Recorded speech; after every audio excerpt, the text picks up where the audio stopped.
Au sommet de ce journal, la flambée des prix des denrées de première nécessité fait réagir le gouvernement burkinabé qui menace de procéder à la fermeture de certaines boutiques. Des Ouagalais satisfaits de ces mesures prises par le gouvernement font aussi des propositions, vous les entendrez dans ce journal. Et puis, dans l'actualité internationale, en Côte d'Ivoire, les quotidiens ivoiriens évoquent le même sujet aujourd'hui, la candidature du président Alassane Ouattara à la prochaine présidentielle dans son pays. Le président ivoirien a déclaré hier être en bonne santé pour continuer à servir son pays. La revue ivoirienne à suivre également dans cette édition. Ce sont les principaux titres de ce 12h45. Bonjour à toutes et à tous et bienvenue. Le procureur du Faso, près le tribunal de grande instance à Ouaga 1, annonce une opération spéciale dénommée Casier vide ce matin au cours d'une conférence de presse. Une opération qui permettra de juger plusieurs dossiers non encore jugés dans les juridictions de la ville de Ouagadougou. On en parle au cours de ce journal. Et puis nous poursuivons avec le Conseil des ministres d'hier a décidé de l'expropriation de terrains dans plusieurs communes rurales de la province du Kadiogo et dans une commune de la province de Loubritenga qui est Lumbila pour la construction d'aires de stationnement le long de la voie de contournement de Ouagadougou. Le résumé du Conseil des ministres avec Cynthia Zungrana et Samuel Lamoko. Le Conseil des ministres a validé une procédure d'expropriation de terrain pour cause d'utilité publique dans 5 communes du Kadiogo que sont Saba, Koubri, Komsilga, Tangen-Dassouri et Pabré, et une commune d'Oubritenga, Kelumbila. Ce projet vise à créer des aires de stationnement le long de la voie de contournement de la ville de Ouagadougou afin de fluidifier le trafic et d'améliorer la sécurité des usagers et des riverains. Le Conseil a également adopté 3 décrets au titre du ministère de l'Économie et des Finances. Le premier décret porte sur l'adoption du rapport statistique national de 2023 qui est l'outil de suivi et d'évaluation des politiques nationales. Le deuxième décret porte sur l'adoption du programme statistique national 2025 pour une production coordonnée de données fiables. Le troisième décret porte sur la création d'un établissement public de l'État à caractère économique dénommé Conseil burkinabé des filières agro-pastorales et halieutiques en abrégé CBF. Cela permettra de promouvoir un développement durable des filières agro-pastorales et halieutiques. Le Conseil a également adopté 2 autres décrets au compte du ministère en charge des Affaires étrangères, portant sur l'ouverture d'un consulat honoraire du Burkina dans la préfecture du Chiba au Japon, une localité près de la ville de Tokyo. Cela vise à l'extension du réseau consulaire du Burkina Faso au Japon, ce qui a permis la nomination de Taïdo Ishige en qualité de consul honoraire du Burkina dans la préfecture de Chiba au Japon. Le Conseil des ministres a également adopté un décret portant intérim des ministres afin d'assurer la continuité des actions gouvernementales en cas d'absence ou d'empêchement des membres du gouvernement. Je vous l'annonçais en titre face à la décision du gouvernement de sévir contre la hausse abusive de prix des produits de première nécessité. Des Ouagalais font des propositions pour sortir de cette situation. Uriel Lezgo et Germaine Farama nous font découvrir leurs propositions. Le gouvernement burkinabé a décidé de réagir face à l'augmentation persistante des prix des produits de première nécessité, notamment l'huile, le riz, la farine, le sucre. La confiscation des biens, la fermeture des boutiques fautives sont entre autres mesures prises par le ministère en charge du commerce pour contrer l'inflation. Selon le ministre en charge du commerce qui s'exprimait mardi devant les députés, des mesures que les consommateurs jugent nécessaires. En ces temps difficiles, si les commerçants doivent encore hausser les prix, ça ne sera pas vraiment facile, quoi. Mais ce qu'ils ont fait, c'est vraiment une bonne chose. Ça nous arrange vraiment. Maintenant, pour leurs sanctions, ça dépendra de nous, en tout cas, qu'ils diminuent le prix, c'est ce qui nous arrange. Si certains Ouagalais trouvent importantes ces mesures du ministère chargé du commerce pour venir à bout de l'augmentation des prix des produits, d'autres par contre proposent la réduction des taxes qui en serait la cause. Si le gouvernement n'a pas augmenté les taxes, je ne pense pas que les commerçants aient le droit de faire monter le prix des produits de première nécessité.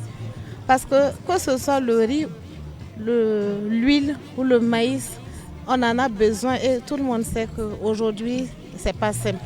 Et c'est à peine si on arrive vraiment à s'en sortir.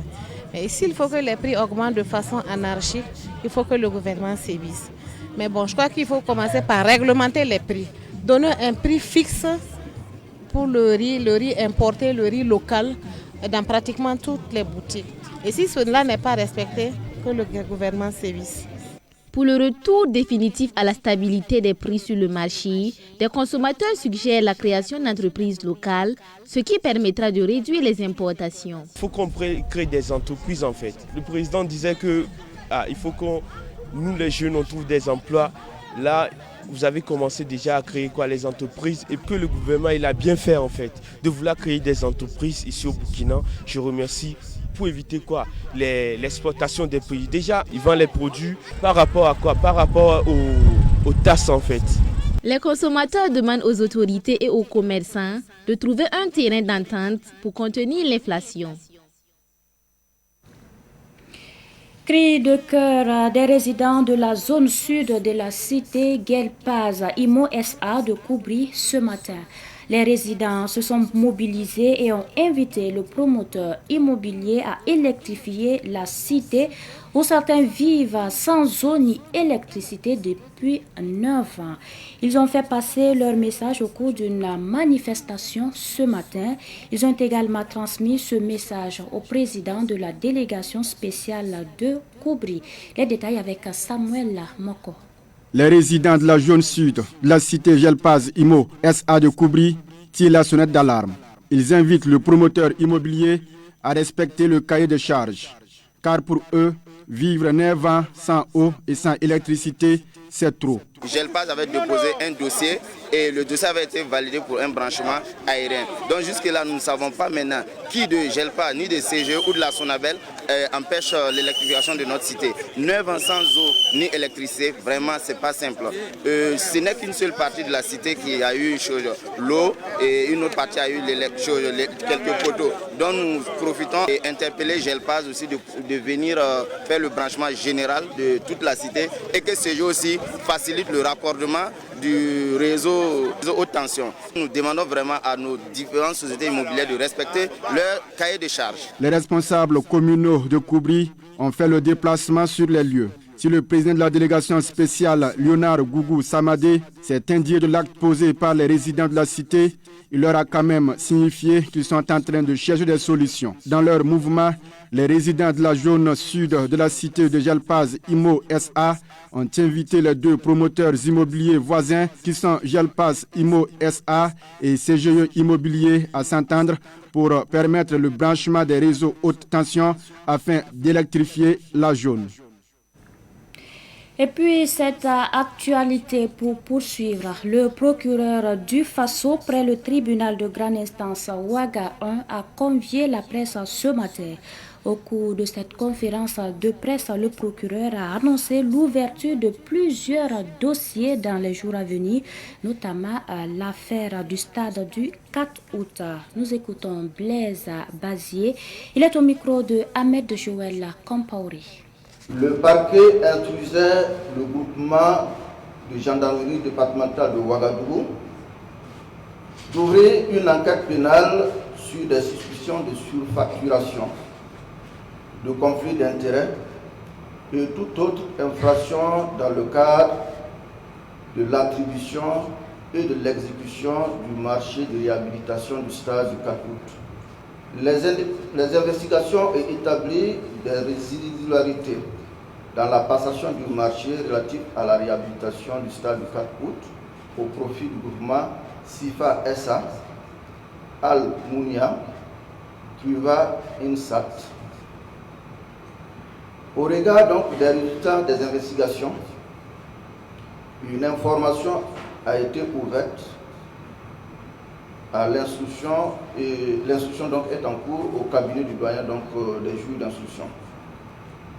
4 personnes physiques, à savoir M. Ouedraogo Abdoul Agussou, directeur des marchés publics du ministère des Sports, de la Jeunesse et de l'Emploi au moment des faits, Traoré Ni Maïmouna, gérant de la société Almunia SARL, Kagambega Eric et Nana Dominique Marie-André, et 2 personnes morales ont été formellement mises en examen pour des faits de fraude à la commande publique, surfacturation, faux en écriture. Ces personnes attendent donc d'être interrogées au fond et au regard des déclarations que nous avons déjà dans ce dossier. D'autres personnes, pas des moindres, pourraient être impliquées. Culture à présent. Par le passé, les artistes musiciens burkinabés n'étaient pas nombreux à pouvoir se vendre à l'étranger. Ils se posaient alors le double défi de la qualité et de la promotion de leur musique. Aujourd'hui, ils s'exportent plus et travaillent à surmonter les conséquences de l'insécurité au Burkina Faso. Un dossier signé Madinatou Ouedraogo.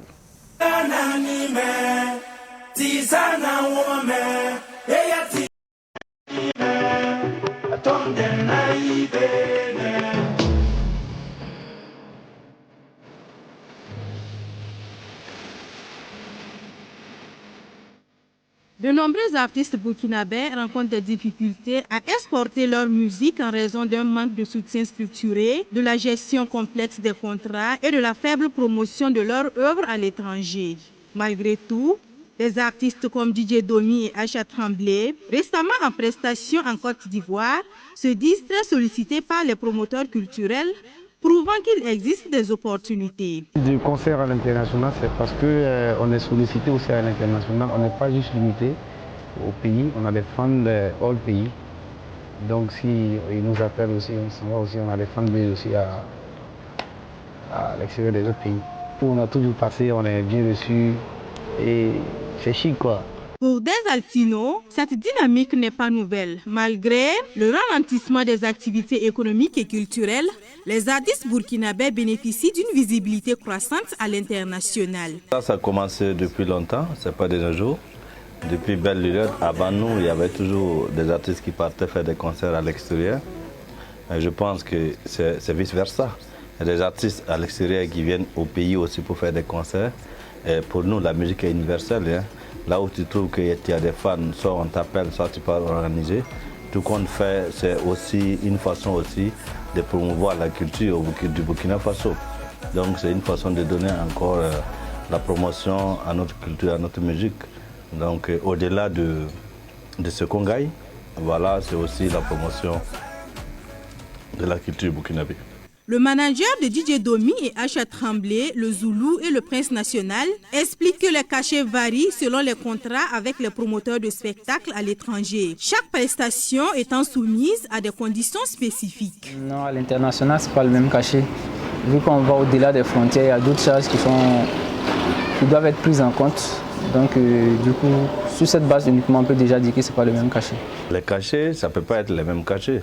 Vous savez, le temps évolue partout et les choses augmentent. Donc les cachets aussi ont un peu augmenté. Mais les cachets sont un peu personnels. Vous savez, ça veut dire que ça dépend de la valeur de l'artiste, ça dépend de ce que l'artiste donne. Voilà, parce que les artistes n'ont pas les mêmes cachets en fait. Voilà, donc c'est ce qu'on peut dire. Les collaborations à l'international avec les autres promoteurs culturels et artistes se passent généralement dans un cadre convivial. La collaboration avec les autres promoteurs, ça se passe bien.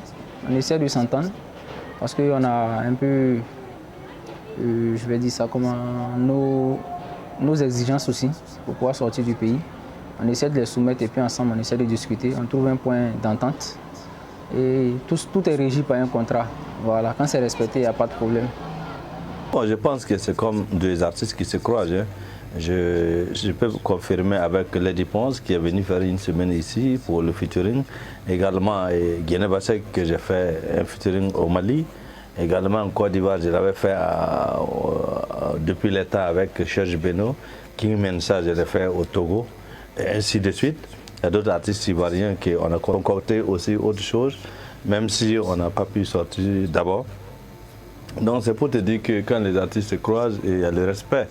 Pour Des Altino, il y a une faible promotion des artistes burkinabés sur leur propre territoire. Une situation qui pour lui est préoccupante et mérite davantage d'attention pour valoriser les talents locaux.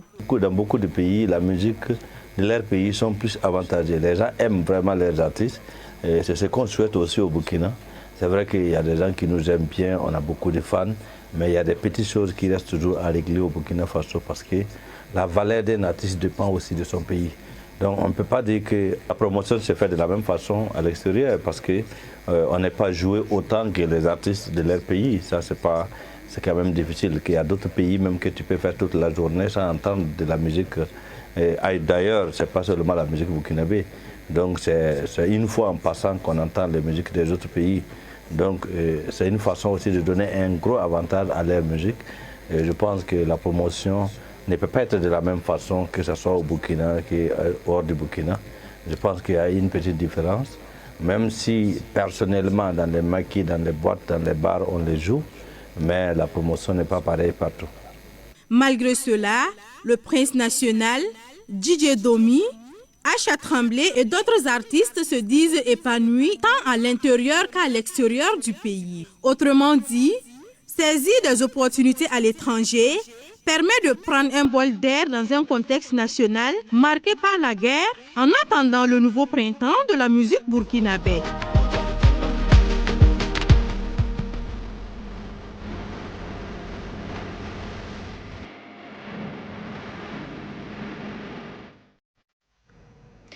Dernier point de ce journal. Les quotidiens ivoiriens parlent du même sujet aujourd'hui, la candidature au nom de Alassane Ouattara. Ce dernier s'est prononcé sur le sujet hier. Le sujet largement commenté par les journaux ivoiriens est lu pour vous par Alphonse Ouedraogo. Je suis en pleine santé et désireux de continuer de servir mon pays, déclare Alassane Ouattara à propos de sa candidature à l'élection présidentielle de 2025. Pour le journal Le Matin, cette déclaration du président Alassane Ouattara soulage son peuple et mélange les calculs du PDCI de Tidiane Thiam. Le quotidien Le Jour, proche du pouvoir, annonce que l'opposition ivoirienne est déjà dans la peur, panique et lamentation. Le journal Le Bélier est convaincu qu'à travers cette sortie, Alassane Ouattara ouvre encore la porte à une nouvelle bataille électorale, mais les Ivoiriens sauront choisir entre rupture et continuité. Ce qui fait dire le journal Le Nouveau Réveil qu'Alassane Ouattara est à la croisée des chemins et mieux, il n'est plus maître du jeu et de l'horloge. Après décodage et encodage du discours du chef de l'État selon le quotidien L'Avenir, Ouattara dissipe les incertitudes sur sa candidature, mais maintient le suspense. Génération Nouvelle, le journal Pro-Soro, est ferme et dit Alassane Ouattara étale ses contradictions devant le corps diplomatique. Pour conclure, le journal Le Sursaut, sans pouvoir expliquer la déclaration de Alassane Draman Ouattara, lâche. Ouattara dit sans dire. Peut-être est-il tenté par un destin à la Houphouët-Boigny. C'est l'essentiel de ce 12h45. Merci pour votre attention et très bonne suite en compagnie de nos programmes.